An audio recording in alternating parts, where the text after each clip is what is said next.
এবং প্রশ্ন ফাঁস বা প্রশ্ন যে ভাইরাল সেই বিষয়ে কিন্তু ইতিমধ্যে জানিয়ে দিয়েছে এসএসসি যে যদি কোনো পরীক্ষার্থীর থেকে দেখা যায় যে প্রশ্ন বাইরে এসছে তাহলে কিন্তু সরাসরি তারা সেই পরীক্ষার্থীকে ট্র্যাক করতে সক্ষম, অর্থাৎ প্রশ্নপত্র এবং ওএমআর বিশেষ কিছু সিকিউরিটি ফিচার্স রাখা হয়েছে যাতে সেই পরীক্ষার্থীকে সরাসরি ট্র্যাক করা যায়। তার জন্য কিন্তু এসএসসি সেই ধরনের ব্যবস্থা রেখেছে। এবং একটি খবর কিন্তু বেশ কিছুদিন ধরে সোশ্যাল মিডিয়ায় যে প্রশ্নপত্র বাইরে বিক্রি হচ্ছে, সেক্ষেত্রে এসএসসি স্পষ্ট করে দিয়েছে এই খবরটি পুরোপুরি গুজব। প্রশ্নপত্র এবং ওএমআর একেবারে সুরক্ষিত রয়েছে এবং তা আগামীকাল সকাল 10টা থেকে 10:30টার মধ্যে বিভিন্ন কেন্দ্রে পৌঁছে যাবে।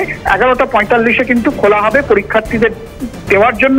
12টা থেকে সেই পরীক্ষার্থীরা কিন্তু তাদের প্রশ্নপত্র এবং ওএমআর হাতে পেয়ে যাবে। অর্থাৎ আগামীকালের যে পরীক্ষা সেই পরীক্ষা ত্রুটি মুক্ত করতে এবং সুপ্রিম কোর্টের যে গাইডলাইন রয়েছে সেই গাইডলাইন মেনে করতে কিন্তু এসএসসি তৎপর। এবং আগামীকাল এসএসসিরও একটি বড় পরীক্ষা এটা, এবং এসএসসির কাছে একটা বড় চ্যালেঞ্জ। এবং অতীত থেকে শিক্ষা নিয়ে তারা কিন্তু অতীতের যে ভুল ছিল সেই ভুলগুলোকে শুধরে নিয়ে কিন্তু স্বচ্ছ এবং ত্রুটিমুক্ত একটা ব্যবস্থা করতে চাইছে। এবং আমরা জানি যে বিভিন্ন জেলার ডিএম এসপিদের সঙ্গে কিন্তু ইতিমধ্যেই বৈঠক হয়ে গিয়েছে। আর কয়েক ঘন্টা মাত্র এবং রাত পোহালেই যে এসএসসির যে পরীক্ষা, অর্থাৎ প্রায় 9 বছর পর রাজ্যে এসএসসির দ্বিতীয় এসএলএসটি পরীক্ষা। একদমই তাই, প্রায় 9 বছর পর এসএসসির পরীক্ষা। অবশ্যই আমাদের নজর তো থাকবেই সেই গুরুত্বপূর্ণ আপডেটগুলির দিকে। আপাতত ধন্যবাদ সায়ন্তন। অন্যদিকে এসএসসি চেয়ারম্যান সিদ্ধার্থ মজুমদার সাংবাদিকদের মুখোমুখি হয়ে ঠিক কি বলেছিলেন দেখুন। তল্লাশি অবশ্যই মেটাল ডিটেক্টর থাকবে।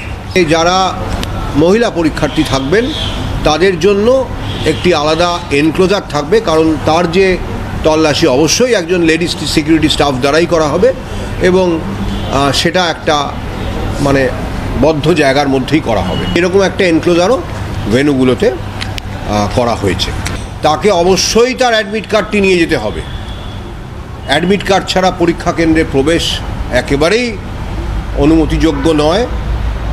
আর অ্যাডমিট কার্ডে বারকোড স্ক্যানার আছে, অর্থাৎ অ্যাডমিট কার্ডটি মানে আমরা আমাদের ওয়েবসাইট থেকে ডাউনলোড করা কিনা সেটাও খুব সহজে বোঝা যাবে।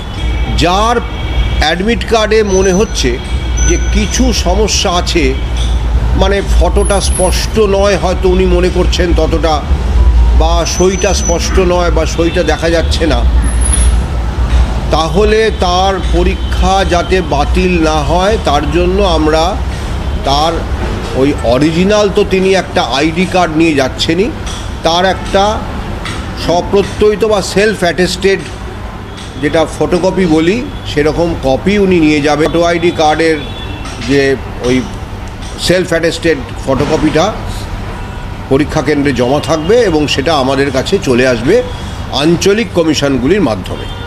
বিশেষ করে আমরা বলেই রাখছি যে 1 থেকে 5 এটা অত্যন্ত গুরুত্বপূর্ণ। ওএমআর উত্তরপত্রের মধ্যে 1 থেকে 5 যদি কেউ পূরণ না করেন, যে পূরণ না করলে তার উত্তরপত্রটি দেখা যাবে না, ওটাই বাতিল বলে গণ্য হবে। ফলে আমাদের এই ব্যাপারে প্রত্যেক পরীক্ষার্থীকে সতর্ক থাকতে হবে।